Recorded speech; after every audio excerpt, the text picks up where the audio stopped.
TMC আমাদের ক্যানিং 1 নম্বর ব্লকের আমাদের ডাড়িয়া অঞ্চলের প্রধান সাহেব।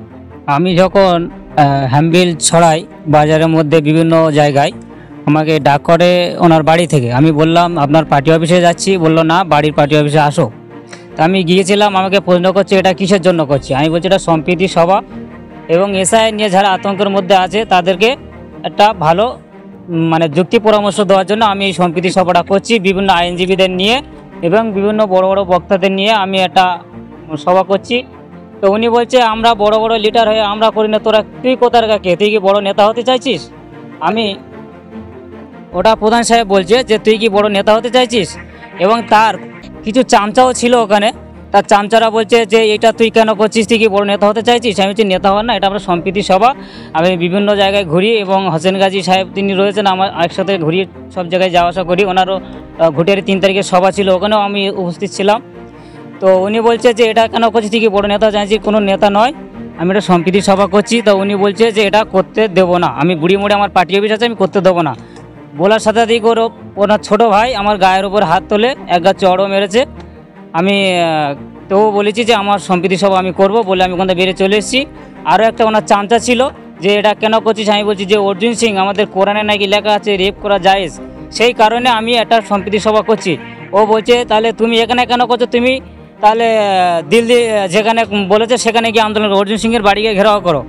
আমি বলছি অর্জুন সিংয়ের বাড়ি যদি ঘেরাও করি তাহলে আপনারা যদি কিছু হয় আপনারা এই এসআই নিয়ে তাহলে বাংলায় কেন আপনারা এই সভা করছেন? তাহলে আপনারা দিল্লি তো পাস করেন, তাহলে দিল্লিকে আপনারা গিয়ে সেখানে আন্দোলন করুন। তাহলে আপনাদের জন্য যদি বাংলায় হতে পারে তাহলে জনগণের জন্য তাহলে কি দিল্লি যেতে হবে? তাহলে আমাদের ভোট নিয়ে আপনি বড় হয়েছেন, আপনি এই গ্রামের ভোট নিয়ে বড় হয়েছেন, আমি একটা সম্প্রীতি সভা করছি, তাতে আপনার যদি এত অসুবিধা হয়ে থাকে এটা কি কারণে আপনি আমাকে যে মারলেন, এর জবাব কিন্তু আগামী দিন ওনাকে দিতে হবে। আমি আরও চেষ্টা করবো এখানে বড় বড় এই সম্প্রীতি সভা আরও করব।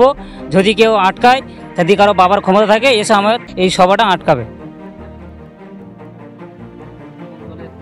এটা টিএমসি আমাদের ক্যানিং 1 নম্বর ব্লকের আমাদের ডাড়িয়া অঞ্চলের প্রধান সাহেব।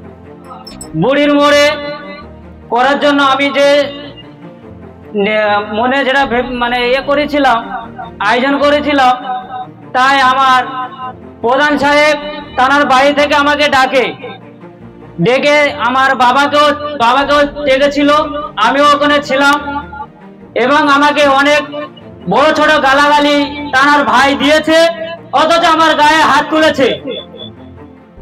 এই যে আমি একটা সম্প্রীতি সভা আমার বাড়ির ভিতরে ডেকে বিভিন্ন ধরনের তিনি পূর্ণঘাত করছে, এটা কি কারণে করছো?